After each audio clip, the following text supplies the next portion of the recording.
जय जय रघुवीर समर्थ. श्रीमत दासबोध. दशक 7वा. चतुर्दश ब्रह्मनाम. समास 6वा. बद्ध मुक्त निरूपणनाम. श्रीराम समर्थ. श्रीराम समर्थ. अद्वैत ब्रह्म निरोपिले, जे कल्पने रहित संचले, क्षण एक तदाकार केले, मज या निरूपणे. श्री समर्थांनी दशक 7 आणि समास 6 मध्ये आम्हाला अतिशय महत्त्वाचा मोलाचा उपदेश दिलेला आहे. बद्धमुक्त निरूपण या समासामध्ये श्री समर्थांनी श्रोत्यांच्या प्रश्नाचं उत्तर दिलेलं आहे. दासबोधामध्ये शिष्यांचा प्रश्न आणि सद्गुरूंनी त्यावर दिलेलं उत्तर अशा प्रकारचा हा संवाद आहे. गुरु शिष्यांचा संवाद दासबोधामध्ये आलेला आहे.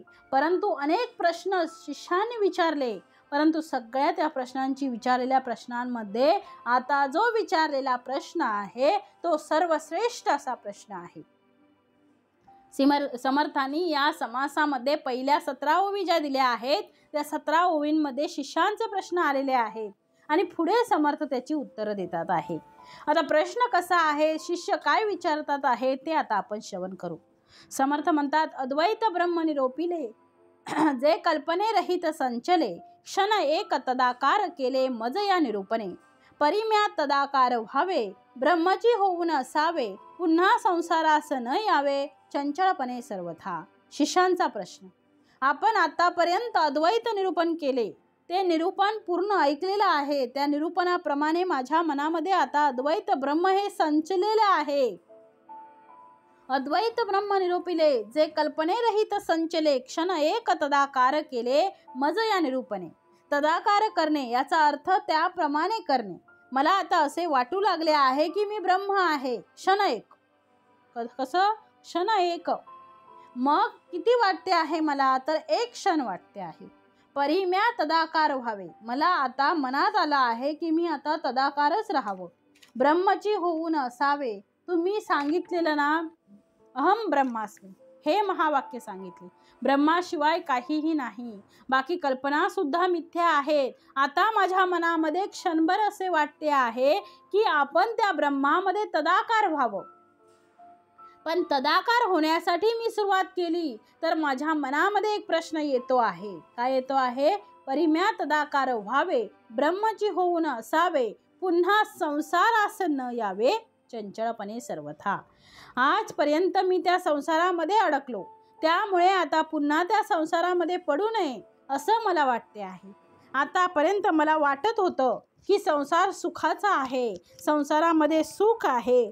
पण समर्थ म्हणतात, आता माझ्या लक्षात आलं आहे की या संसारापेक्षा ब्रह्मानंदामध्ये माणसाने डोलावं. म्हणून पुढे म्हटलं आहे, कल्पनारहित जे सुख, तेथे नाही संसार दुःख, म्हणून त्याची एक होऊन असावे. समर्थ म्हणतात, कल्पनेरहित जे सुख, आता कल्पना सुद्धा नाही आहे, म्हणजे निर्विकल्प अशी अवस्था प्राप्त झाली आहे. तेथे नाही संसार दुःख, आता तिथे संसार दुःख नाहीच आहे.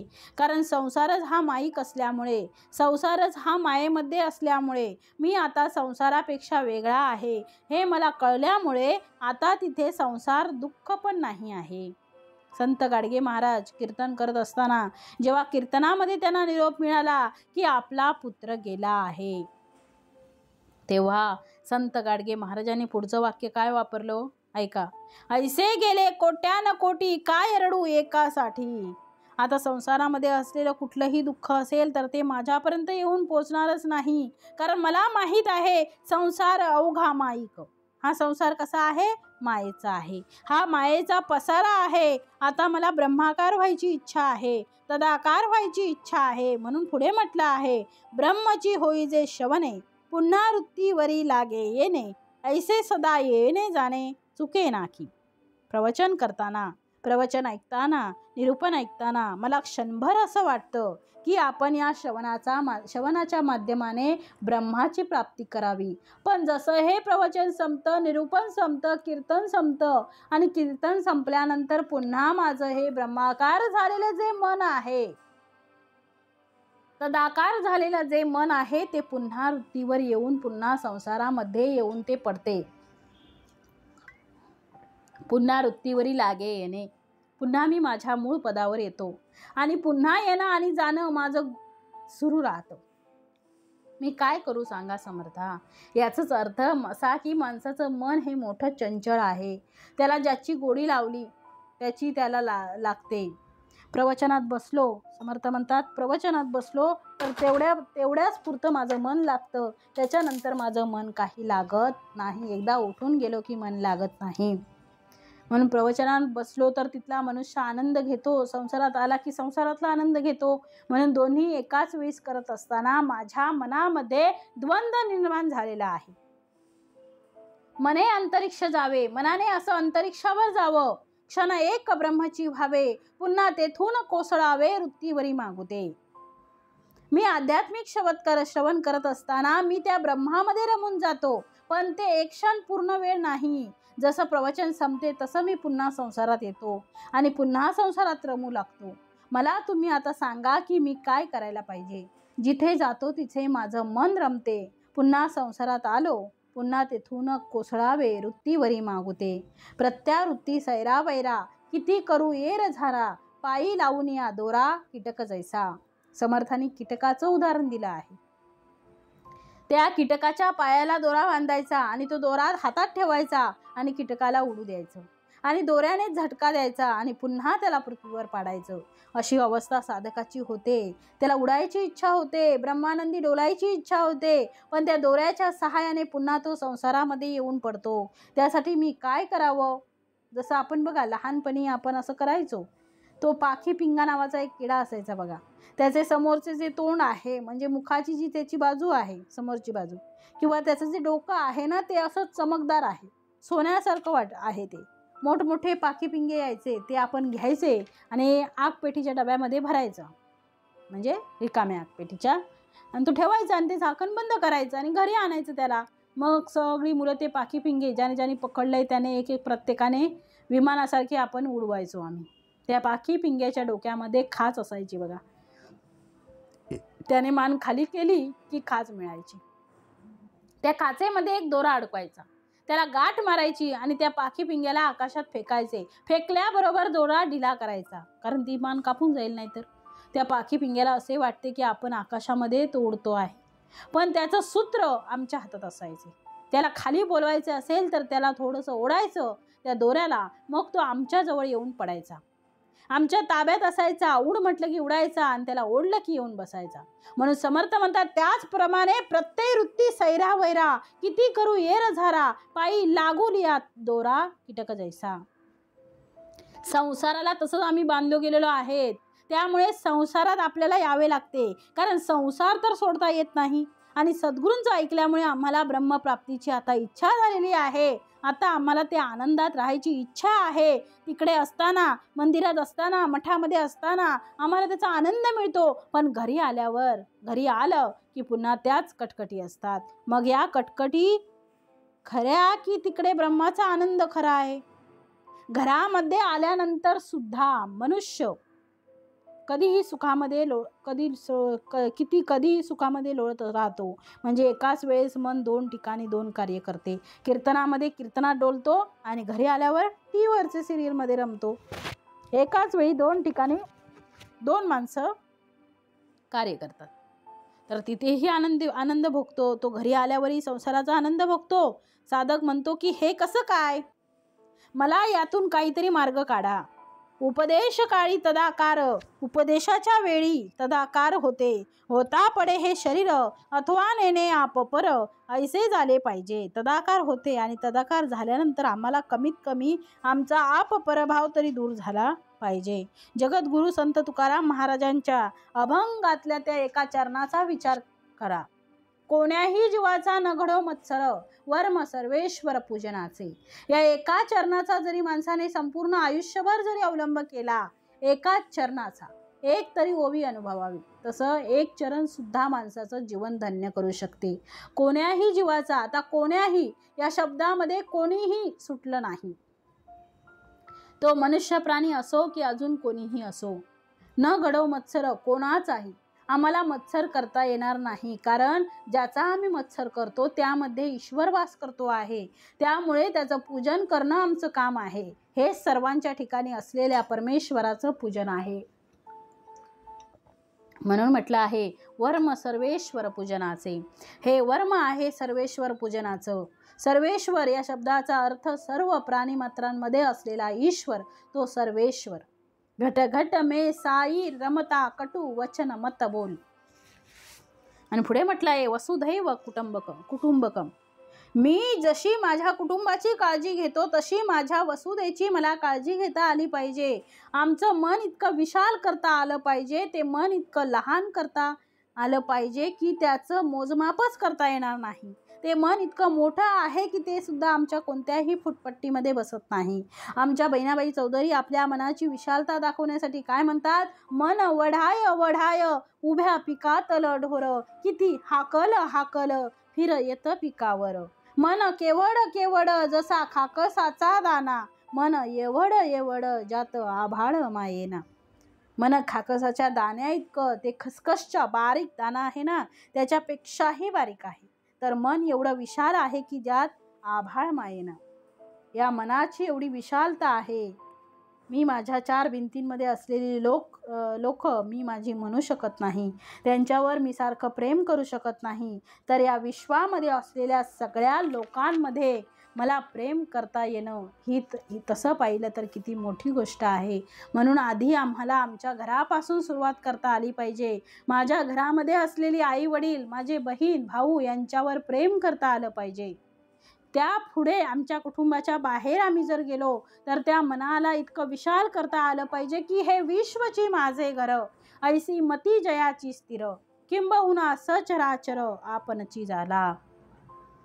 या जगामध्ये माझ्याशिवाय दुसरं कोणीही नाही आहे, चराचर आपणची झाला. म्हणून समर्थ म्हणतात की उपदेशाच्या वेळी मला फार आनंद वाटतो आणि या उपदेशाच्या मधून मला एवढं तरी आलं पाहिजे, ने आप पर इसे झाले पाहिजे. मला आप पर कळलं नाही पाहिजे. सगळे माझे आहेत ही भावना जोपर्यंत निर्माण होत नाही तोपर्यंत मला साधक कसं म्हणावं? साधकाची ती पहिली पायरी आहे हो. म्हणून म्हटलंय विष्णुमय जग वैष्णवांचा धर्म, भेदाभेद भ्रम अमंगळ. शब्दात फरक आहे, अर्थाचा विचार केला तर अर्थरूपाने दोन्ही संतांचं वचन एकच आहे. ते म्हणतात आहे अशा प्रकारे मी तदाकार झाल्यानंतर माझा आप परभाव संपला पाहिजे. म्हणून म्हटलंय ऐसे नसता जे बोलणे, त्याची वाटे लाजिरवाने, ब्रह्म होऊन संसार करणे हेही विपरीत दिसे. एका बाजूला मी ब्रह्माप्रमाणे मी ब्रह्माकार होण्याचा मी विचार करतो आहे, मी तदाकार होतो आहे, तिथे आनंद घेतो आहे आणि घरी आल्यानंतर पुन्हा मी संसारात पडतो. हे मात्र मला दुपट्टी धोरण वाटते आहे. म्हणजे ब्रह्मही व्हायचं आणि गोडीने संसारही करायचा. संत मीराबाई म्हणतात प्रेम गली अति साकरी, दूजा समान जाय. जिथे मी आता माझ्या भगवंतावर प्रेम केलेला आहे, आता मी कोणावर प्रेम नाही करू शकत. म्हणजे संसारही मनात ठेवायचा आणि ब्रह्मही मनात ठेवायचं आणि दोघांवरही प्रेम करायचं. म्हणूनच प्रेम आणि भक्ती ही जर करायची असेल तर तुम्हाला त्याला एकाग्र करावे लागेल. मन एकाग्र झालं की मग मात्र या समर्थांनी सांगितल्याप्रमाणे, या समर्थांच्या वचनाप्रमाणे समर्थ म्हणतात ऐसे नसता जे बोलणे, त्याची वाटे लाजिरवाने, ब्रह्म होऊन संसार करणे हेही विपरीत दिसे. जो स्वय ब्रह्मची झाला, जो स्वतः ब्रह्म झाला, तो मागुता कैसा आला. ऐसे ज्ञान माझे मजला प्रशस्त न वाटे. मला आता प्रशस्त वाटत नाही आहे, कारण एका बाजूला आपण असं बोलायचं आणि दुसऱ्या बाजूला आपण असं वागायचं. एका बाजूला मन प्रसन्न करून घ्यायचं आणि तिथे मात्र आपपरभाव टाळायचा. आपण सगळ्यांशी नम्रतेने राहायचं आणि पुन्हा संसारामध्ये येऊन संसारातल्या सुखदुःखांना आपण कवटळायचं. अशा दोन्ही बाजूला मी राहू शकत नाही. म्हणून म्हटलंय पुढे ब्रह्मची होऊन जावे, का ते संसारीच असावे, दोहीकडे भरंगळावे किती म्हणोनी. निरूपणी ज्ञान प्रबळे, उठून जाता ते मावळे, मागुता कामक्रोधे खवळे ब्रह्मरूपासी. एका बाजूला ब्रह्माकार होते, दुसऱ्या बाजूला मद मोह मत्सर या षडविकारांना आपलंसं करतो आहे. हे कसं काय व्हावं? म्हणून समर्थ एका ठिकाणी म्हणताय निरूपणी हे सदवृत्ती होते, स्थळ त्याग होता सवेची जाते. काय करू रे क्रिया घडेना, तुझवीन रामा मज कंठवेना. समर्थ म्हणतात आहे की अशा प्रकारे आपल्याला जर समजा खरा साधक व्हायचा असेल तर समर्थ म्हणतात की त्याचं उत्तर मी तुला सांगतो. ऐसा कैसा ब्रह्म झाला, दोहीकडे अंतरला, ओढग्रस्तपणेची गेला संसार त्याचा. ओढग्रस्तपणे संसार केला, एका बाजूला ओढला जातो आहे संसारामध्ये आणि दुसऱ्या बाजूला ब्रह्मप्राप्तीसाठी धाव घेतो आहे. कारण ब्रह्माचा आनंद घेतलेला असल्यामुळे तिथली गोडी त्याला कळलेली आहे त्या साधकाला, म्हणून तो साधक ब्रह्माकडे जातो आहे. परंतु संसार मात्र त्याला पुन्हा बद्धावस्थेमध्ये त्याला आणून टाकतो आहे. तो कधी बद्ध असतो आहे संसारामध्ये अडकलेला, तर कधी तो साधक आहे. एका बाजूला साधक अवस्था आणि दुसऱ्या बाजूला बद्ध अवस्था, यांच्यामध्ये मी कुठेतरी अडकतो आहे. त्यामुळे माझी फार ओढाताण होते आहे, मला याच्यातून मार्ग सांगा, असं साधक श्री समर्थांना सांगतात आहे. म्हणून पुढे म्हटलं आहे, घेता ब्रह्मसुखाची गोडी, संसारिक मागे ओढी, संसार करिता आवडी, ब्रह्मी उपजे मागुती, ब्रह्मसुख नेले संसारे, संसार गेला ज्ञानद्वारे, दोन्ही अपुरी पुरे एकही नाही. एका बाजूला संसार सुख आणि दुसऱ्या बाजूला संसार गेला ज्ञानद्वारे, म्हणजे अज्ञानाने. अशा प्रकारे मी दोन्हीकडे अडकलेलो आहे. आता मी काय करावं, या कारणे माझे चित्त, म्हणून माझं चित्त आता हे दुच्छित झालेलं आहे. चंचल झाले दुच्छित, काय करणे निश्चित एकही नाही. एकही माझ्या हातात लागत नाही, दोन्ही पेवावरी ठेवू जाता हात. आता दोन्ही गोष्टी मला मिळवण्यासाठी प्रयत्न करतो आहे.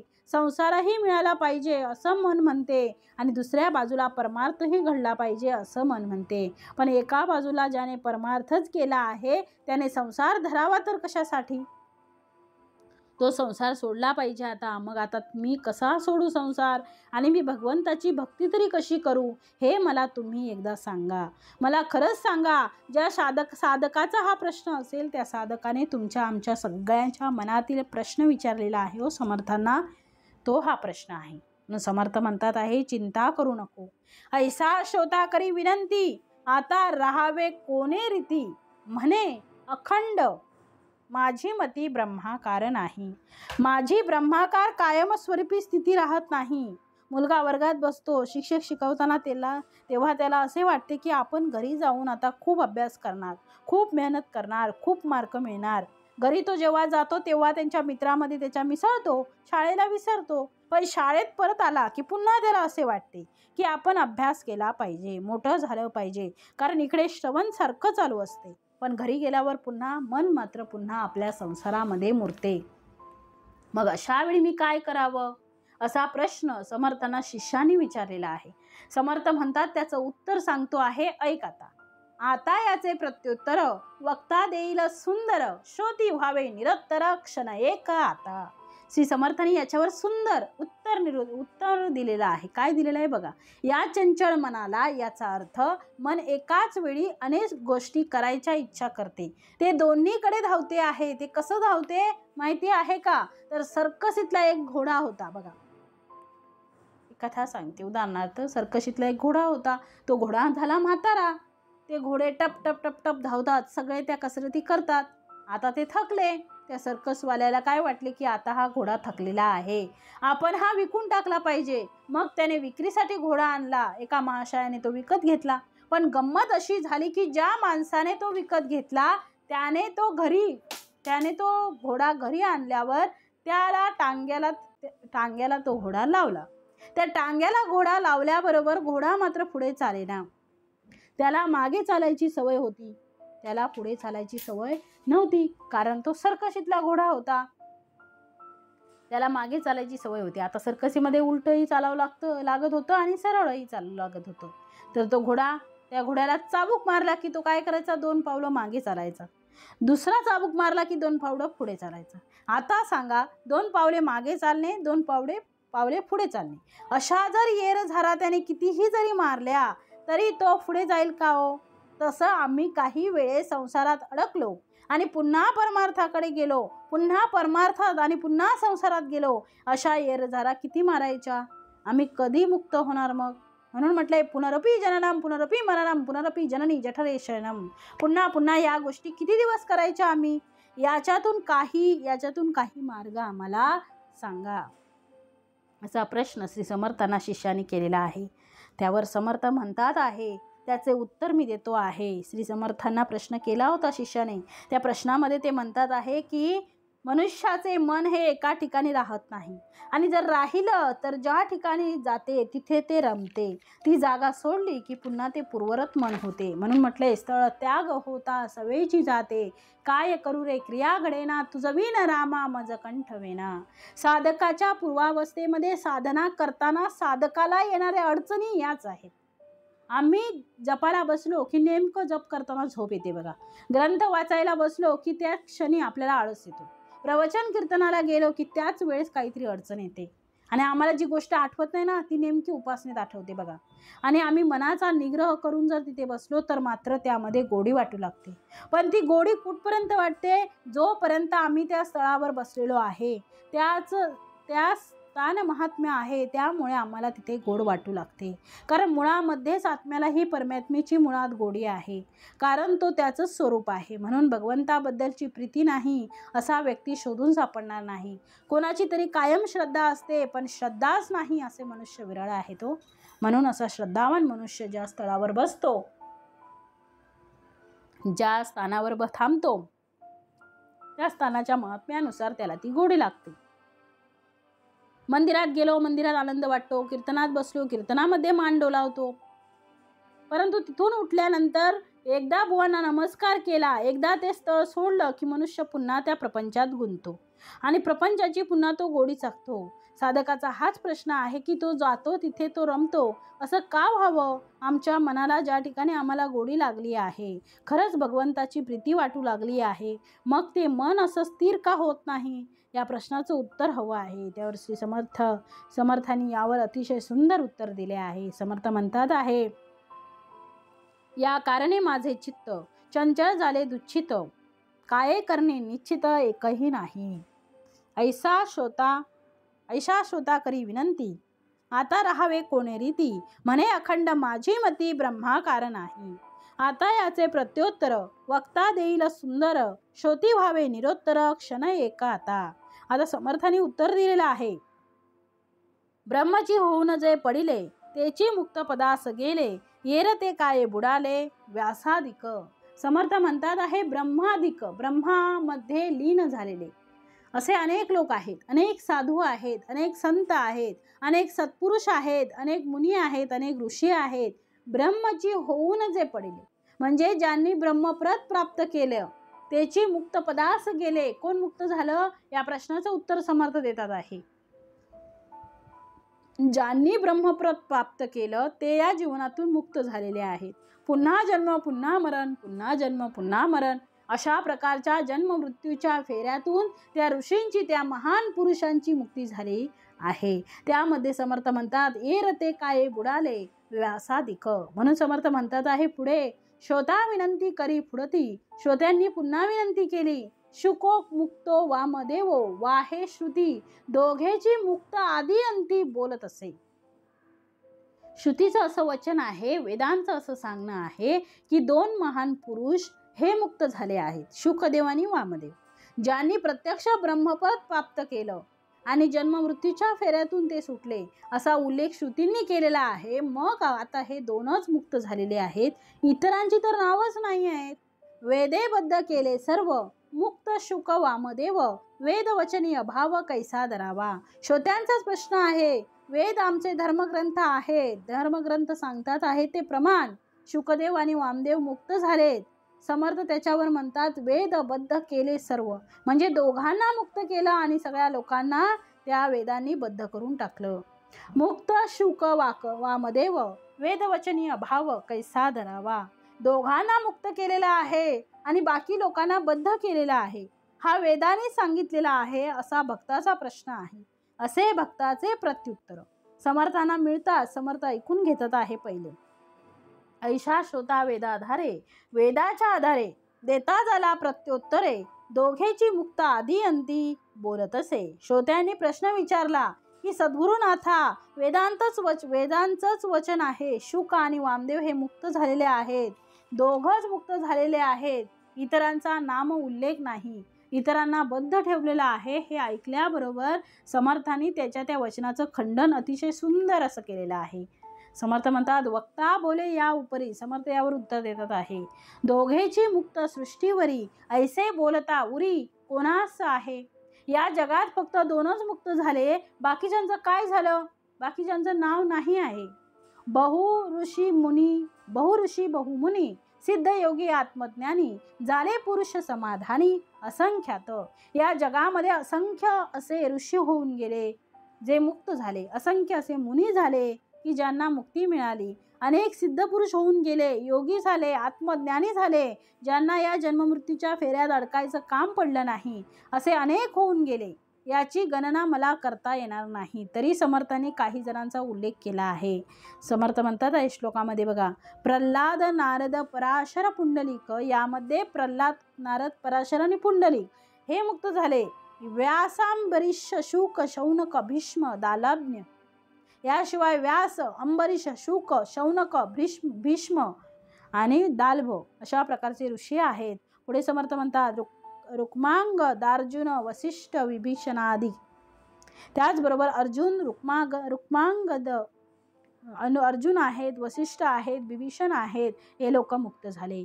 पुण्यानिमान्यरम भागवता स्मराणी, भागवतामध्ये याचा उल्लेख आलेला आहे. भागवतामध्ये प्रत्यक्ष सांगण्यात आलेला आहे की हे लोक मुक्त झालेले आहेत. इत्यादी महान लोकांनी महाभागवतांनी मुक्ती प्राप्त केलेली आहे. म्हणून श्री समर्थ म्हणतात, याही वेगळे थोर थोर, हे मी फक्त तुला काहीच सांगितलेले आहेत. याच्याशिवाय अनेक लोक मुक्त झालेले आहेत. अनेक ऋषी मुनी सत्पुरुष सगळे मुक्त झालेले आहेत. ब्रह्मा विष्णू महेश्वर आदी करून दिगंबर विदेहादिक. अजून कोण मुक्त झालंय तर ब्रह्मा, विष्णू आणि महेश आणि प्रत्यक्ष दिगंबर म्हणजे भगवान दत्त हे सुद्धा मुक्त झालेले आहेत. शुक वामदेव मुक्त झाले. समर्थांचं आणि त्यांच्या शिष्यांचं समोरासमोरचं प्रत्युत्तर चालू होतं. त्या दोघांची साधक बाधक चर्चा सुरू आहे. समर्थ म्हणतात आहे, शुक वामदेव मुक्त झाले, एर ते अवघेची बुडाले, या वचना विश्वासले ते पडत मूर्ख. समर्थ म्हणजे एकदम परखड असं व्यक्तिमत्व. अरे काय म्हणता तुम्ही, शुक वामदेव मुक्त झाले आणि मग बाकीचे सगळे बुडाले की काय? जर तुम्हाला असे वाटत असेल की शुक आणि वामदेव मुक्त झाले आहेत फक्त आणि बाकी बुडाले, असे जर तुम्हाला वाटत असेल तर या वचनावर जर तुमचा विश्वास असेल तर यांना पडत मूर्ख म्हणावं. म्हणून समर्थ म्हणतात, तरी वेद कैसे बोलिला, तो काय तुम्ही मिथ्या केला. वेद कसा बोलिला, शिष्याचा प्रश्न, ऐकून वक्ता देता झाला प्रत्युत्तर. समर्थांना पुन्हा शिष्याने प्रश्न विचारलेला आहे की तरी वेद कैसे बोलिला, मग वेदांनी कसा उच्चार केलेला आहे की शुक आणि वामदेव मुक्त झालं, इतरांची नावं घेतली नाही आहेत. तो काय तुम्ही मिथ्या केला, त्यांना तुम्ही मिथ्या म्हणता का? त्यावर समर्थ म्हणतात, ऐकून वक्ता देता झाला प्रत्युत्तर. त्यावर आता समर्थाने उत्तर दिलेलं आहे. वेद बोलिला पूर्वपक्ष, अत्यंत महत्त्वाचं वाक्य आहे. मूर्ख तेथेची लावी लक्ष, साधू आणि व्युत्पन्न दक्ष त्यास हे न म्हणे. ज्या लोकांना असं वाटतंय की वेद असे बोलले ते खोटे नाही, सत्य आहे. जे वेदांमध्ये सांगितलं ते बरोबरच आहे. चूक कोणी म्हटलं? वेद बोलला पूर्वपक्ष, पण इथे फक्त पूर्वपक्ष म्हणून बोललेला आहे. याचा अर्थ ते वेदच, ते समर्थ म्हणतात इत्यादी असा शब्द येतो. जसं आम्ही एखादं उत्तर देतो याचा अर्थ ते उदाहरण नाही, तशा प्रकारची अनंत उदाहरणं सापडतील. पण समजण्याच्या दृष्टीने विस्ताराभास्तव दोघांची नावं घेतलेली आहेत. याचा अर्थ ते दोनच मुक्त झाले असं समजू नका. ते पूर्व पक्षामध्ये सांगितलेलं आहे. परंतु अनेक मुक्त झालेले आहेत. मूर्ख तेथेची लावी लक्ष, मूर्ख फक्त त्या शब्दाला धरून ठेवतात. म्हणून समर्थ पुढे त्याचं स्पष्टीकरण अजून देतात आहे. तथापि हे जरी मानले, ठीक आहे, हे जर तुम्ही मानता शुकदेव आणि वामदेव हेच फक्त दोन मुक्त झाले असं जर आम्ही मानलं, तरी वेद सामर्थ्य बुडाले, वेदाचे उद्धरले न वचे कोणा. अरे तुम्ही म्हणता की दोनच लोक मुक्त झाले आहेत असं वेद सांगतात आहे. असं वेदाच्या अध्ययनाने तुम्ही फक्त दोन मुक्त झालेले आहेत, यामुळे वेदांचं सामर्थ्य बुडेल. म्हणून ते सामर्थ्य बुडू नये. वेदाचे उद्धरिले असंख्यात न वचे कोणा. वेदा अंगी सामर्थ्य नसे, तरी या वेदास कोण पुसे. म्हणून वेदी सामर्थ्य असे जन उद्धार वया. श्री समर्थांनी अत्यंत महत्त्वाचं वाक्य वापरलं आहे. जन उद्धारण्यासाठी वेदांची अत्यंत गरज आहे, कारण त्यामध्ये वेद या शब्दाचाच अर्थ, आम्ही वेद या शब्दाची उत्पत्ती जर पाहिली तर विद या धातूपासून वेद असा शब्द तयार झाला आहे. आणि विद या शब्दाचा अर्थ आहे ज्ञान, आणि वेद याचा अर्थ आहे जे ज्ञान आहे, जिथं संकलित केलं गेलेलं आहे त्याचंच नाव आहे वेद. म्हणून वेद जे आहेत तरी या वेदास कोण पुसे, म्हणून वेदी सामर्थ्यासी. म्हणून वेदांना काय विचारावं, कारण त्याच्यात सामर्थ्य आहे. कशाचं? तर जन उद्धारावया, जगाचा उद्धार करण्यासाठी त्यांचा जन्म झाला आहे. वेदाक्षर घडे जासी, तो बोलीजे पुण्यरासी, म्हणून वेदी सामर्थ्यासी काय उने. वेदांमध्ये काय सामर्थ्य आहे? वेदातलं एक चरण जरी आम्ही अनुभवलं तरी आपलं जीवन धन्य होते. म्हणून माऊली म्हणतात एक तरी समर्थ म्हणतात एक तरी ओवी अनुभवावी. आपल्या जगाच्या पाठीवर असलेल्या संतांनी वेदांना शिरसावंद्य मानलं. वेदांचा तो अर्थ आम्हासीच ठावा. याचा अर्थ संत तुकाराम महाराजांनी सुद्धा वेदाध्ययन केलं, त्यामुळे त्यांना एवढं सगळं कळलेलं आहे. त्यांनी सुद्धा वेदाध्ययन केलं. या संतांनी जे ज्ञान मिळवलं आहे ते आत्मज्ञान आहे. त्यांनी वेदांना महत्त्व दिलं आहे. म्हणून समर्थ म्हणतात आहे वेद शास्त्र पुराण. वेद शास्त्र आणि पुराण, वेद 4 वेद, ऋग्वेद, यजुर्वेद, सामवेद आणि अथर्ववेद. वेदांनी आम्हाला ज्ञान दिलं. त्याच्यानंतर शास्त्र आले, षडशास्त्र, जे 6 प्रकारचे शास्त्र आहे. या 6 शास्त्रांनी आणि 18 पुराण आहेत. म्हणून पुढे समर्थ म्हणतात वेदशास्त्र पुराण भाग्य झाली या श्रवण, तेने होई जे पावन, हे बोलती साधू. या संतांनी आम्हाला वेदशास्त्र पुराणाचं जर आम्ही श्रवण केलं तर आमचं पूर्वजन्मीचं पुण्य असलं पाहिजे. आमचं भाग्य जन्माला आलं असेल तर या ग्रंथाचं श्रवण आमच्याकडनं घडते. कारण यांच्यामध्ये सामर्थ्य आहे. काय सामर्थ्य आहे? आम्हाला मुक्त करण्याचं सामर्थ्य आहे. आम्ही जे बद्ध आहोत, आम्ही जे संसाराला बांधलो आहोत, त्या संसारातून सुटून आम्हाला परमेश्वर प्राप्तीसाठी मार्ग सुकर करण्याचं काम या ग्रंथांनी केलं. वेदांच्या नंतर उपनिषद झालीत. कुठल्याही ग्रंथामध्ये तुम्ही जा, या ग्रंथांमध्ये ते सामर्थ्य आहे. म्हणून समर्थ म्हणतात श्लोक अथवा श्लोकार्ध नाही तरी श्लोकपद, श्रवण होता एक शब्द नाना दोष जाती. गरज नाही आपल्याला पूर्ण ग्रंथ पाहायची, एक श्लोक घ्या, अर्थ श्लोकातच सांगतो म्हणतात समर्थ. अर्ध तर आपण श्लोकाचंच सांगतो असं समर्थ म्हणतात. सगळ्या ग्रंथांचा सार श्लोकार्ध नाही का? श्लोकार्ध घेतला तर त्याच्यातला एक पद घ्या. पुढे समर्थ म्हणतात श्रवण होता एक शब्द नाना दोष जाती. म्हणजे या ग्रंथातील ग्रंथ वाचा. नाही ग्रंथ श्रवण झाला ना, त्यातील एक श्लोक घ्या. एक श्लोक श्रवण झाला आणि तो जरी अंगीकारला तरी जीवन मुक्त होईल. नाही श्लोक झाला तर त्याचा श्लोकार्ध घ्या. श्लोकार्धही शक्य नसेल तर त्याचं एक पद घ्या. आणि ते एक पदही नसेल तर एक शब्द सुद्धा तुम्हाला उद्धारण्यासाठी पुरेसा आहे. जसा अमृताचा एक थेंब सुद्धा माणसाला अमर करतो, त्याप्रमाणे या संतांची वचने, या संतांचे ग्रंथांचे ज्ञान, आम्हाला एक ज्ञानाचा कण जरी मिळाला तर आम्ही सूर्याप्रमाणे तेजस्वी होऊ. आणि या बद्ध असलेल्या संसारामध्ये आम्ही बांधले गेलो आहोत. या मायेतून सुटून आपण परब्रह्म तत्व प्राप्त करू. म्हणून समर्थ म्हणतात आहे वेदशास्त्री पुराणी, ऐशा वाक्याच्या आवर्णी, अगाध महिमा व्यासवाणी वेदोन गेली.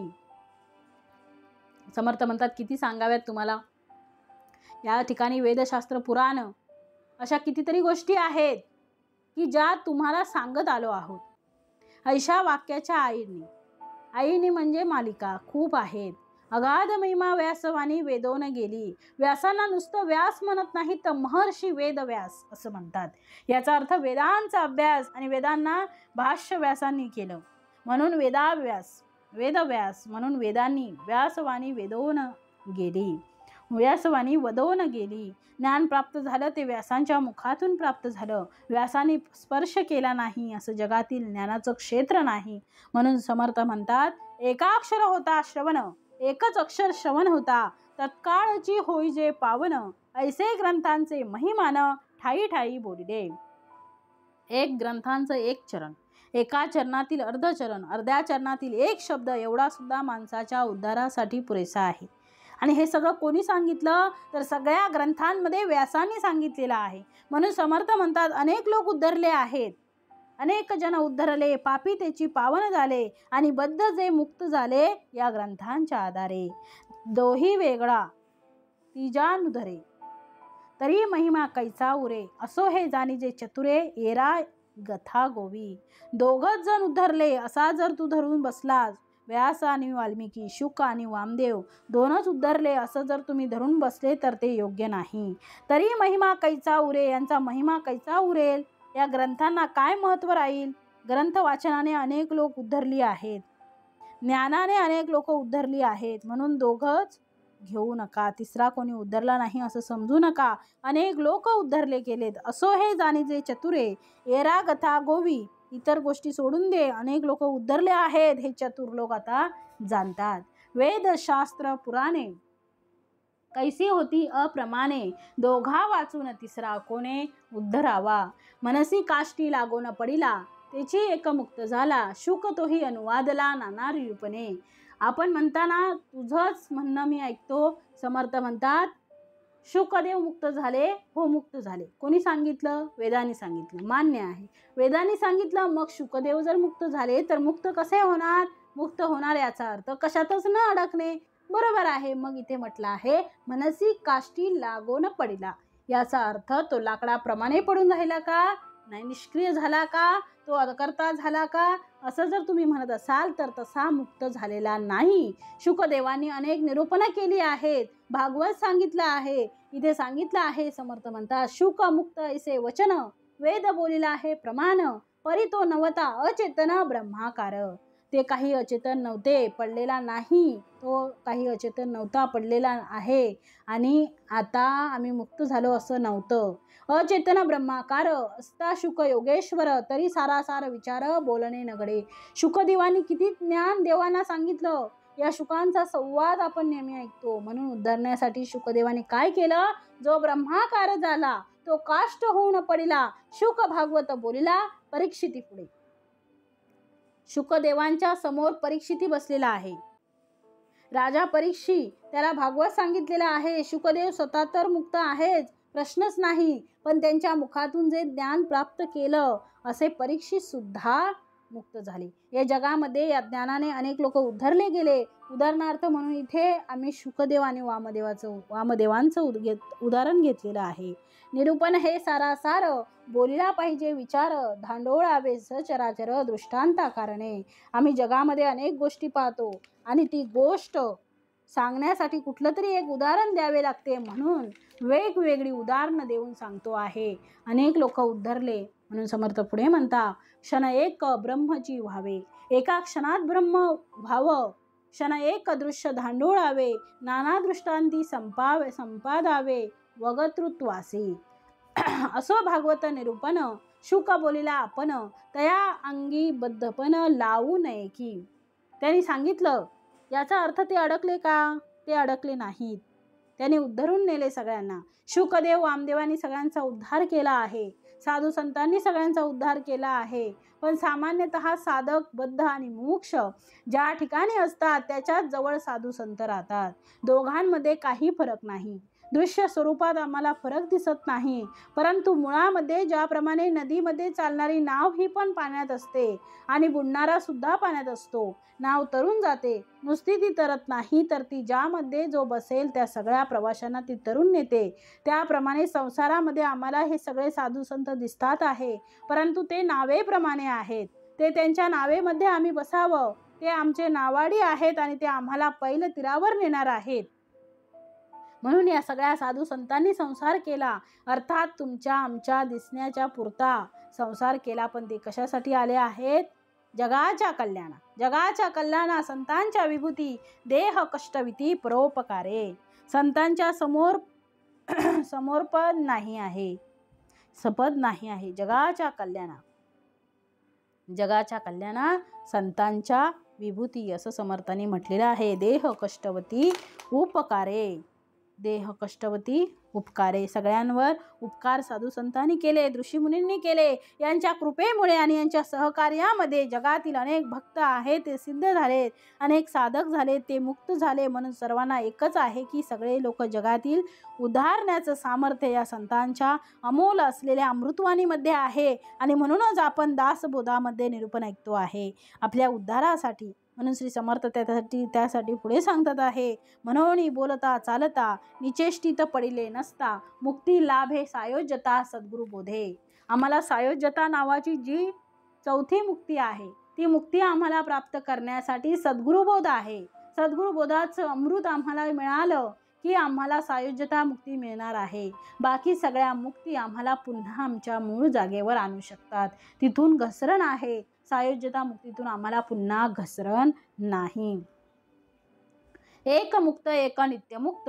आता मुक्ताचे प्रकार समर्थ सांगतात आहे. समर्थ म्हणजे समर्थच आहेत. त्यांनी जे सांगावं ते फक्त आपण ऐकावं आणि त्याप्रमाणे आचरण करावं. आपणही मुक्तच झालो म्हणून समजा. एक मुक्त, एकाला मुक्त म्हणावं. एक नित्यमुक्त, एक जाणावे जीवनमुक्त. एक योगी विदेह मुक्त समाधानी. समर्थ म्हणतात एकाला कायम मुक्ती नित्यमुक्त, दुसरा जीवनमुक्त म्हणजे आणि तिसरा विदेहमुक्त. अशा प्रकारचे 4 मुक्त आहेत. हे 4ही मुक्त भगवंतापर्यंत पोहोचले आहेत. सचेतन ते जीवनमुक्त, अचेतन ते विदेहमुक्त. दोही वेगळे नित्यमुक्त योगेश्वर जाणावे. श्री समर्थांनी 2 शब्द वापरले आहे, सचेतन आणि दुसरं दिलं आहे अचेतन. समर्थ म्हणतात आहे जीवनमुक्त कोणाला म्हणावं की जे सचेतन आहे. याचा अर्थ ज्यांना देहभाव किंवा देहभान हे ज्यांना आहे त्याला सचेतन असे म्हणतात. आपण चेतन शक्ती म्हणतो, चेतना शब्द वापरतो तर ज्यांना देहाचं भान आहे असे जे लोक आहेत, असे जे जीव आहेत अशांना सामर्थ्य सचेतन हा शब्द वापरतात. दुसरा शब्द ते म्हणतात या सचेतनांना जीवनमुक्त म्हणतात. ते जीवनातून मुक्त झालेलेच आहेत, ते सचेतन आहेत. देह त्यांनी धारण केलेला आहे, देहबुद्धी त्यांना आहे. म्हणून समर्थ म्हणतात अचेतन ते विदेहमुक्त. अचेतन म्हणजे सचेतनाचा विरुद्ध शब्द. ज्याला चेतना नाही त्याला आपण अचेतन म्हणतो. पण इथे अचेतन हा चेतना नाही असा घेऊ नये. इथे अर्थ विदेह असा शब्द वापरावा. म्हणजे ज्यांना देहाचं भान नाही त्याला आम्ही विदेह असं म्हणतो किंवा विदेही असं म्हणतो. देहामध्ये राहून सुद्धा ज्यांना देहाचं भान नाही त्यांना विदेही म्हणतात. म्हणून असे जे विदेही आहेत ते मुक्त झाले आहेत. एक देह धारण करून मुक्त झाले, एक विदेहीपणाने मुक्त झाले. आता जे विदेही नाहीत आणि देही नाहीत यापेक्षा अजून एक मुक्तीचा तिसरा प्रकार दिला आहे. समर्थ म्हणतात आहे ते आहेत नित्यमुक्त योगेश्वर जाणावे. कारण शरीर आणि आत्मा यांच्या योगाने आम्ही आमचा सर्व जो भाग आहे तो सर्व जो भोग आहे तो पूर्ण भोगलेला आहे. तो जीव पूर्णपणे भोगून आपला पुन्हा जन्म होणार नाही अशी व्यवस्था त्याने स्वतःची करून ठेवली आहे, जी आम्हाला तुम्हाला करायची आहे. समर्थ म्हणतात त्यांना आपण नित्यमुक्त असं म्हणावं. असं का म्हटलं? कारण त्यांना पुन्हा जन्मच नाही आहे. पुनरुपी जन्म नको देवा असं म्हणायची गरजच नाही. स्वरूपबोधे स्तब्धता ते जाणावी तटस्थता आणि स्तब्धता हे देह संबंधू. देहाच्या संबंधाने किंवा देहाच्या योगाने आम्हाला 2 गोष्टी प्राप्त होतात, एक तटस्थता आणि दुसरी स्तब्धता. या दोन्ही गोष्टी आम्हाला मिळतात. म्हणून स्वरूपबोधे स्तब्धता. स्वरूपबोध याचा अर्थ आत्मज्ञान. मला माझ्या स्वरूपाचं ज्ञान झालं त्याचा अर्थ ब्रह्मज्ञान झालं, आत्मज्ञान झालं. ते ज्याला ज्ञान प्राप्त होईल त्याला स्तब्धता येते आणि त्यात तटस्थता येते. या दोन्ही गोष्टी समर्थ म्हणतात हा संबंध देहाचा आहे, इथे आत्म्याचा संबंध नाही. म्हणून पुढे समर्थ म्हणतात येथे अनुभवासी कारण येर सर्व निकारण, तृप्ती पावावी आपण आपुल्या स्वानुभवे. इथे अनुभवच महत्त्वाचा आहे. अनुभव म्हणजे आत्मानुभव. आम्हाला तृप्ती हवी आहे, आम्हाला पूर्ण समाधान हवं आहे, आम्हाला स्वस्थ राहायचं आहे. तर त्या ठिकाणी समर्थ म्हणतात आहे की हे अनुभवाशिवाय प्राप्त होऊ शकत नाही. देह काहीही करेल, देह चलनवलन करेल, येणं जाणं करेल, सर्व करेल, तो देहाचा धर्म आहे. परंतु ज्याला मी म्हणतो त्याने जर आत्मानुभव घेतला असेल, ज्यांनी ब्रह्मज्ञान प्राप्त केलेलं असेल, असा जो कोणी असेल त्याला मात्र देहधर्म जरी तो करत असला तरी त्याने त्याच्यामध्ये काहीही त्याला फरक पडणार नाही. म्हणून वर म्हटलं आहे की एक सचेतन असतील किंवा अचेतन असतील, म्हणजे एक विदेही असतील आणि किंवा एक देही असतील.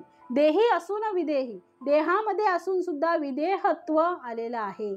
अनेक संत होऊन गेले, ते देहामध्ये होते, देहधर्माने सगळं कार्य केलं, पण देहधर्माचा संबंध त्यांना त्यांच्या ब्रह्मज्ञानाला कुठेही बाध्य नव्हता, बाधा देणारा नव्हता. म्हणून समर्थ अप्रतिम असं उदाहरण देतात आहे. समर्थ म्हणतात, कंठ मर्याद जेविला, पोट भरून जेवला, त्यास म्हणती भुकेला, तेने शब्द जाजावला, हे तो घडेना. जाजावणे म्हणजे त्याप्रमाणे तळमळणे. कशाप्रमाणे तळमळणे?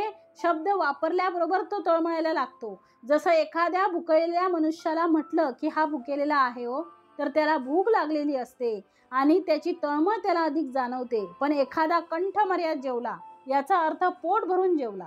आपण म्हणतो ना, किती खाल्लं रे बाबा, तर गळ्यापर्यंत खाल्लं, इतका जेवला आणि तो पोट भरून जेवला. पोट भरून जेवला असलेला माणूस, त्या माणसाला जर कोणी म्हटलं की हा भुकेला आहे हो, त्याला भूक लागली आहे, या शब्दामुळे भुकेची कल्पना त्या माणसाला येऊ शकत नाही, तो भुकेने तळमळू शकत नाही. त्याप्रमाणे एखादा व्यक्ती, एखादा माणूस, एखादा जीव त्याने जर ब्रह्मज्ञान प्राप्त केलं असेल, तर त्याच्या देहाने कुठलंही चलनवलन जरी केलं असेल, तर त्यामुळे त्याच्या आत्मस्थितीला कुठल्याही प्रकारची बाधा निर्माण होत नाही. स्वरूपाचा जर विचार केला तर तिथे देहाचा काय संबंध आहे? कारण मुळात आत्मस्वरूप असल्यानंतर तिथे सगळे देह पडून जातात. देहाचा संबंध स्वस्वरूपाशी नाहीच आहे, तो त्यापेक्षा वेगळा आहे. हा तो देहात आहे, कारण त्याने देहामध्ये स्वतःला प्रतिष्ठित केलं आहे, तो येऊन बसला आहे, किंवा देहाच्या आवरणामुळे तो आम्हाला त्यात आहे असं वाटतो आहे, असं जाणवतं आहे. परंतु त्यामुळे त्याच्या देहामुळे त्याला कुठेही बाधा नाही आहे. देहाच्या पेक्षा तो मुळात वेगळा आहे, तो मुळातच देहातीत आहे. मायेमुळे तो बंधनात अडकला आहे असं त्याला वाटते आहे. ते वाटणंच बंधनात, ते वाटणंच आहे. चंद्र आकाशात मुक्तच आहे, पण पाण्यात दिसतो आहे. त्या पाण्यातील चंद्राला आपण बद्ध आहे असं वाटते आहे. त्या पाण्याच्या हालचालीमुळे तो चंद्रही हलतो आहे. म्हणून इथे समर्थ म्हणतात आहे की स्वरूपी नाही देहो, तेथे काहीसा संदेहो, बद्ध ऐसा बद्ध मुक्त ऐसा भाव देहाच कडे. बद्ध आणि मुक्त या दोन गोष्टी देहाच्या संबंधात आहे. देह आहे म्हणून आम्हाला मुक्ती हवी आहे. ज्याला मुळात देहच नाही आहे, तो देहात असला तरी तो विदेही आहे. म्हणून आम्ही मुक्त व्हावं असं वाटत असेल तर त्याचा संबंध देहाशी तोडला पाहिजे. देहाचा संबंध तुटला की सगळा प्रश्न मिटला. म्हणून समर्थांनी देहातीत होणं गरजेचं आहे असं म्हणतात आहे समर्थ. म्हणून समर्थांनी पुढे सांगितलेलं आहे, देहबुद्धी धरून चिंती. मनामध्ये देहबुद्धी आहे. देहबुद्धी म्हणजे मी देह आहे अशी बुद्धी. देहबुद्धी धरून चिंती, मुक्त ब्रह्मादिक नव्हेती, तेथे शुकाची कोण गती मुक्तपणाची. तुम्ही ब्रह्मादिक म्हणजे ब्रह्मा विष्णू महेश यांनी सुद्धा जर देहबुद्धी धारण केली तर सुद्धा त्यांना मुक्ती नाही. देहबुद्धी टाकणं हे सगळ्यात गरजेचं आहे. मग तिथे ते म्हणतात आहे की शुकाची काय गती. शुकदेव वामदेव मुक्त झाले, आपण आताच बोललो ना, पण ते देहाने मुक्त नाही झाले. म्हणजे समर्थ म्हणतात की देहबुद्धी धरून कधीच मुक्त होता येणार नाही. त्यांनी देह टाकला म्हणजे देहाची आसक्ती सोडली. मी देह आहे अशा प्रकारचा जो भ्रम आहे तो टाकला. मी सत्स्वरूप आहे म्हणून ते मुक्त झाले आहेत.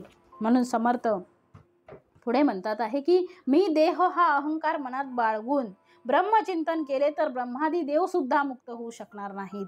तेथे शुकदेवांची कथा ती काय हो. म्हणून पुढे म्हटलं आहे समर्थाने, मुक्तपणा हेची बद्ध, मुक्तबद्ध हे अबद्ध, स्वस्वरूप स्वतः सिद्ध, बद्ध ना मुक्त. मुक्तपण हेच बंधन आहे, स्वस्वरूप हे स्वयंसिद्ध आहे आणि ते बद्धही नाही आणि मुक्तही नाही. म्हणून मुक्तबद्धाची चर्चा करणे हेच अयोग्य आहे. मुक्तपणाची पोटी शिळा, बाधता जाई जे पाताळा, देहबुद्धीचा आगळा स्वरूपी न संटे. जर कुणी म्हणेल की मी मुक्त आहे तर तेथे मीपणा येतोच. म्हणून अशी मुक्तपणाची शिळा पोटाशी बांधून कुणी भवसागर तरून जाण्याचा प्रयत्न करील तर त्या शिळेमुळे तो बुडून पार पाताळात जाईल. जोपर्यंत देहबुद्धीचा अडसर दूर होत नाही तोपर्यंत स्वस्वरूपापर्यंत पोचता येत नाही. मीपणापासून सुटला तोची एक मुक्त झाला, मुका अथवा बोलिला तरी तो मुक्त. जसं आपण कोणतंही कार्य केलं की आपण जर केलं असं म्हटलं तर ते मात्र सिद्ध, तर ते यशापर्यंत पोचू शकत नाही. मी करता ऐसा मनसी तेने तू कष्टी होसी. मी जर करतो असं म्हटलं तू कष्टी होणार. आणि मी राम करता म्हणता पावसी यश कीर्ती प्रताप. तर तेच जर आपण श्रीरामांनी माझं हे कार्य केलेलं आहे, भगवंताने परमेश्वराने केलेलं आहे, तर ते मात्र आपल्याला त्याच्यामुळे यश कीर्ती मिळू शकते. मीपणापासून जो सुटतो तो माणूस मग मुका असो अथवा बोलका असो तोच मुक्त झाला असं म्हणावं. ज्या योगे बंधन झाले असे वाटते तेच मुळी मिथ्या आहे. जर बंधनच मिथ्या तर मुक्ती तरी कशी वसणार. म्हणून सखोल विचार केल्यावर कळून येते की बंधन आणि मुक्ती त्रिगुणांमुळे भासत असतात. म्हणून सर्व काही मिथ्याच असते. जयास बाधावे ते वाव, तेथे कैचा मुक्त भाव, पाहो जाता सकळ वाव गुणवर्ता. श्लोक दिलाय समर्थांनी. बद्धो मुक्त इति व्याख्या गुणतो मेम वस्तुतः, गुणस्य माया मूलत्वात्न मे मोक्षोन बंधनम. याचा अर्थ समर्थांनी दिलाय काय, बद्ध मुक्त हे वर्णन गुणांच्या क्षेत्रात येते. आत्मवस्तूच्या दृष्टीने ते योग्य नाही. गुणांचे मूळ माया आहे आणि ती खरी नाही आहे. म्हणून आत्म्याला बंधनही नाही आणि मोक्षही नाही आहे. म्हणून समर्थ पुढे म्हणतात, तत्वज्ञाता परमशुद्ध तयासी नाही मुक्तबद्ध, मुक्तबद्ध हा विनोद माया गुणे. परमशुद्ध असा आत्मज्ञानी असतो तो बद्धही नसतो आणि मुक्तही नसतो. माया आणि तिच्यापासून होणारे त्रिगुण याचा बद्ध मुक्त हा खेळ असतो. जेथे नामरूप हे सरे तेथे मुक्तपण कैचे उरे, मुक्तबद्ध हे विसरले पणेसी. आत्मस्वरूपाच्या ठिकाणी नामरूपही उरत नाही तर मुक्तपणा कसा उरेल. खरा शुद्ध आत्मज्ञानी मी जर बद्ध आणि मुक्त हे तर विसरतो, पण आपण जे विसरलो ही जाणीवही तो विसरतो. बद्ध मुक्त झाला कोण, तो तरी नव्हे की आपण, बदक जाणावे मी पण धरत्यास बादी. म्हणजे बद्ध कोण होतो, कोण मुक्त झाला, तो कोणी का असेना तो आपण नव्हे हे शुद्ध ज्ञानी जाणत असतो. आणि ज्याला कुणाला मी मुक्त झालो असे वाटते त्याला ते मी पंच बंधनकारक ठरते व तो बंधनात पडतो. एवम हा अवघा भ्रम, अहंतेचा झाला भ्रम, मायातीत जो विश्राम सेविला नाही. थोडक्यात म्हणजे मी बद्ध मी मुक्त हा अवघा काय हे भ्रम आहे. देहांतेमुळेच हे भ्रम होतात. कारण मायातीत असा जो स्वस्वरूपानुभव स्वरूप विश्राम त्याचा अनुभवच अद्याप आलेला नसतो. असो बद्धता आणि मुक्तता आली कल्पनेच्या माथा, ते कल्पना तरी तत्वता साचा आहे. कल्पनेमुळे बद्धता आणि मुक्तता या अवस्था भासतात, पण ज्या कल्पनेमुळे त्या भासतात ती कल्पना तरी कोठे खरी आहे हो. म्हणून हे मृगजळ माया नाथिले आभाळ, स्वप्न मिथ्या तत्काळ जागृतीचे होय. म्हणून बद्धता आणि मुक्तता या मृगजळाप्रमाणे किंवा आकाशातील अभ्राप्रमाणे मिथ्या असून मायेमुळेच त्या खऱ्या वाटतात आहे. स्वप्नात असताना स्वप्नदृश्य खरे वाटते, पण जागृती आली की स्वप्न आणि त्यातील दृश्य मिथ्या असल्याचं कळून येतं. म्हणून समर्थ पुढे म्हणतात, स्वप्नी बद्ध मुक्त झाला, तो जागृतीस नाही आला, कैचा कोण काय झाला काही कळेना. स्वप्नात एखाद्याला प्रथम आपण बद्ध आहोत असे वाटते व स्वप्नातच आपण आता मुक्त झालो असे खात्रीपूर्वक वाटावे, पण जागे होताच ते स्वप्न होते हे ज्याला कळून येते. मग कोण बद्ध झाला आणि कोण आणि कसा मुक्त झाला म्हणावे हे त्याला कळतच नाही. म्हणून मुक्त विश्वजन जयासे झाले आत्मज्ञान, शुद्ध ज्ञाने मुक्तपण समूळ व्हावं. म्हणून ज्यांना आत्मज्ञान होते ते सर्वलोक मुक्त म्हणावेत, पण तेच आत्मज्ञान दृढ होऊन शुद्ध ज्ञान झालं की मग मुक्तपणाही माईकच ठरतो. बद्ध मुक्त हा संदेहो तरी धरी कल्पनेचा देहो, साधू सदा निसंदेहो देहातीत वस्तू. देहांता जोपर्यंत सूक्ष्म का होईना शिल्लक असते तोपर्यंत साधकाच्या मनात आपण बद्ध की मुक्त असा संदेह कल्पनेमुळे निर्माण होतो. आत्मवस्तू ही देहातीत असते. त्या आत्मवस्तूची ऐक्य पाहून जो देहातीत होतो तो साधू कायमचा निसंदेह होतो. म्हणून समर्थ म्हणतात, काया वाचा मने भाव सद्गुरूचे पाय सेवावे. म्हणजे काया वाचा मनोभावाने भगवंताचं नाम घेऊन भगवंताशी जोडलं जाणे. भक्त या शब्दाचा अर्थच तो आहे, जोडला जातो, त्याला भक्त असे म्हणतात. भक्त ही काया वाचा आणि मन याने भगवंताला जोडला जाऊ शकतो. आपण कल्पना करून बाकीच्या गोष्टी साध्य करतो, जशी त्याची कल्पना करतो. बाहेरील आपल्या वस्तूंची म्हणजे आपल्या भौतिक जगताची जशी कल्पना करतो तशी ब्रह्माची कल्पनाही आपल्याला करता आली पाहिजे. ती जोड आहे म्हणून तो भगवंत आहे. जो अलग झाला तो अभक्त. भक्त आणि अभक्त म्हणून जरा तू भक्त आहेस, जर तू भक्त तर भगवंताला जोडला जा ना. म्हणून समर्थ म्हणतात आहे पुढे, भगवंताचं स्मरण करत असताना आम्ही सद्गुरूप्रती अनन्य पाहिजे हो. अनन्य म्हणजे अन्य कुठेही नाही, तो अनन्य. जसं की पतीवर जितकं प्रेम पत्नीचं असते, जेवढी श्रद्धा असते, जेवढा विश्वास असतो, पती हाच परमेश्वर या भावातून ती राहते, अशी पतिव्रता ज्याप्रमाणे एकनिष्ठता ठेवते, त्याप्रमाणे भक्ताने सुद्धा सत्शिष्याने सुद्धा सद्गुरूंशी एकनिष्ठता ठेवली पाहिजे. सद्गुरू हे तत्व आहे, ही व्यक्ती नाही. ते सद्गुरू तत्व कोणामध्ये सामावेल हे सांगता येत नाही. श्री समर्थांना सद्गुरू तत्व हे प्रभू रामचंद्रांमध्ये दिसलं म्हणून प्रभू रामचंद्रांना त्यांनी सद्गुरू मानलं. कल्याण स्वामींना ते सद्गुरू तत्व समर्थांमध्ये दिसलं म्हणून समर्थांना त्यांनी सद्गुरू मानलं. त्याप्रमाणे सत्शिष्याने आपल्या गुरूंकडून सगळं शिकावं, गुरूंना विचारावं, गुरूंकडे आपले सगळे प्रश्न मांडावेत आणि आपलं समाधान करून घ्यावं. गुरूंना काय पाहिजे तसं वागणे याचाच अर्थ पादसेवन आहे. म्हणून समर्थ म्हणतात, सद्गुरू कृपेविना काही भवतर्नो पावतो नाही, या कारणे लवलाही सद्गुरू पाय सेवावे. सद्गुरूंशिवाय माणसाचा तरणोपाय नाही, म्हणून सद्गुरूंशी अनन्य. सद्गुरूविना काही तरणोपाय तो नाही. या भवसागरातून आम्हाला तरून जायचं असेल तर सद्गुरू वाचोनी सापडे ना सोय, धरावे ते पाय आधी आधी. आपले संत तुकाराम महाराज सद्गुरूंचं वर्णन करताना त्या अभंगामध्ये फारच सुंदर वर्णन करतात. सद्गुरू वाचोनी सापडे ना सोय, धरावे ते पाय आधी आधी. सोय म्हणजे कल्याण. सद्गुरू वाचुनी, सद्गुरूंशिवाय आमचं कल्याण कोण करणार हो? सद्गुरूंशिवाय जगाच्या पाठीवर कोणीही आमचं कल्याण करणार नाही. म्हणून सद्गुरू वाचोनी सापडे ना सोय, म्हणून काय करावा? धरावे ते पाय, पादसेवन भक्ती. धरावे ते पाय आधी आधी. आधी म्हणजे तुला कळलं तेव्हा तू त्याचं पादसेवन कर. माणसाचं आयुष्य कमी आहे आणि आयुष्याच्या पूर्वार्धामध्ये त्याचा अर्थ आधी, म्हणून आधी आधी शब्द वापरला आहे. जितकं तू आधी, जितकं लवकर, तितके तुझं भवसागरातून तरण्यासाठी मार्ग मोकळा तुझा. वृद्धपण आल्यानंतर आपण ग्रंथ वाचायची इच्छा करतो, भगवत भजन करायची इच्छा करतो, तीर्थयात्रेला जाण्याची इच्छा करतो. इच्छा चांगली आहे, ती सदिच्छाच आहे. आम्हाला जर आयुष्य मिळालं आहे तर आयुष्याच्या पूर्वार्धात म्हणजे बालपणी, म्हणजे पहिले 12 वर्ष तिथेच आम्हाला सद्गुरू भेटले पाहिजेतच, हे खरं आहे. त्या सद्गुरूंच्या मार्गदर्शनाने म्हणजे अध्यात्मामध्ये आपण व्यवहारातलेच गुरु शोधतो. या मुलाला ABCD कोण शिकवेल, गणित कोण शिकवेल, वजाबाकी कोण शिकवेल, बेरीज कोण शिकवेल, तशा गुरूंकडे त्याला पाठवतो आणि त्याला शिक्षण देतो. या शिक्षणाबरोबरच समर्थ म्हणतात आहे की आम्हाला जितके पूर्वार्धात आम्हाला सद्गुरू मिळतील तितकं आमचं कल्याण लवकरात लवकर होईल. म्हणून सद्गुरू वाचोनी सापडे ना सोय, धरावे ते पाय आधी आधी. किती सुंदर ओवी आहे तो. आपण सारखे करीती तात्काळ नाही काळ वेग. आपल्यासारखं सद्गुरू करतात. सद्गुरू आणि सत्शिष्याने यामध्ये अभेदत्व निर्माण होते. जो सद्गुरू आहे ते सत्शिष्य भेटल्यानंतर तो सत्शिष्य राहत नाही तर तो सद्गुरूच होतो. आपणा सारखे करीती तात्काळ एक उत्तम गायक आहे. तो उत्तम गायकाकडे जेव्हा दुसरा गायक शिकण्यासाठी जातो तेव्हा त्याच्याकडे त्याची साधना चालू असते आणि एक वेळ अशी येते की गुरु गातात की शिष्य गातात या दोघांमध्ये फरकच कळत नाही. जसं गुरु गातात त्याचं तंतोतंत अनुकरण शिष्य करतात. याचा अर्थ असा आहे की आपण सारखे करीती तात्काळ न लागे काळ वेळ तया लागे. इतकं सानिध्य असते. म्हणून मागे आपण सत्संग शब्द वापरला. इतकं ते सानिध्य असतं की त्या सानिध्यातून माणसाला शिकवण्याची सुद्धा गरज राहत नाही. सानिध्यानेच माणसाचं कल्याण करते.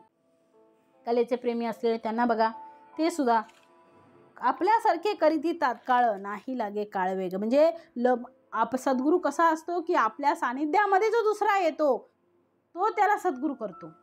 म्हणजे सद्गुरू ते होऊन जातात. म्हणून सानिध्याची गरज आहे. म्हणून सानिध्य, म्हणून सत्संगती. सानिध्य पण कशाचं? सद्गुरूंचं सानिध्य. सत्संगतीशिवाय माणसाचा तरणोपाय नाही. सद्गुरू तर पाहिजे, सत्संग पाहिजे, पण त्या सद्गुरूंचा जितका संग घडेल तितका आपला उद्धार होईल. म्हणून समर्थ म्हणतात आहे, सद्गुरू कृपेविन काही तरणोपाव नाही. म्हणून संत तुकाराम महाराज आपल्या अभंगात म्हणतात, आपणासारखे करीती तात्काळ नाही काळ वेळ तया लागी. पुढे दृष्टांत देतात आहे बघा. लोह परिसाची नस आहे उपमा. लोह आणि परिस असं म्हणतात. या लोखंडाला परिसाचा स्पर्श झाला. कोणाला? लोखंडाला. तर या लोखंडाचं सोनं होतं. नीट श्रवण करा. पण तो जो परिसा आहे त्या परिसाचं सामर्थ्य नाही की लोखंडाचा दुसरा परिस निर्माण करणे.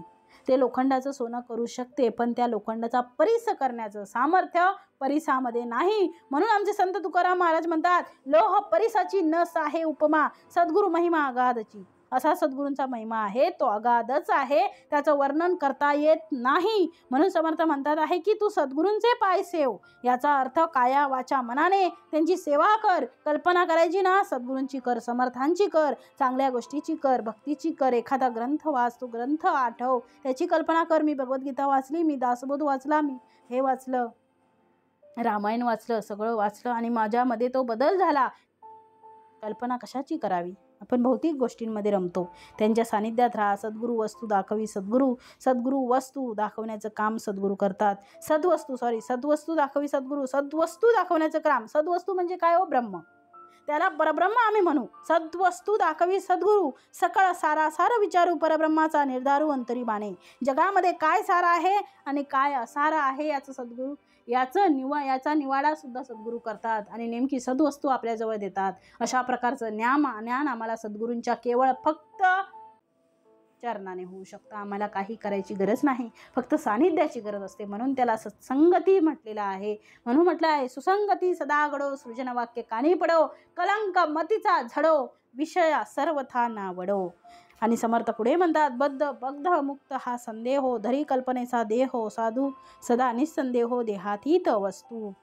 देहापर्यंत जोपर्यंत देहांता तोपर्यंत सूक्ष्म का होईना शिल्लक असते, तोपर्यंत साधकाच्या मनात आपण बद्ध की मुक्त असा संदेह कल्पनेमुळेच निर्माण होतो आणि आत्मवस्तूची ऐक्य पाहून तो देहातीत होतो. तो साधू कायमचा कसा आहे? निसंदेहच होतो. आता असो हे पुढे राहावे कोणे रीती, त्याची निरूपण श्रोती सावध परिसावे. आता हा विषय पुरे. आता पुढील समासामध्ये आत्मज्ञान प्राप्त झाल्यावर साधकाने कशा प्रकारे राहावं याचं निरूपण केले जाईल. ते श्रोत्यांनी सावध होऊन ऐकावं असं समर्थ म्हणतात आहे. इति श्रीदास बोधे गुरु शिष्य संवादे बद्ध मुक्त निरूपण नाम समास 6वा. जय जय रघुवीर समर्थ.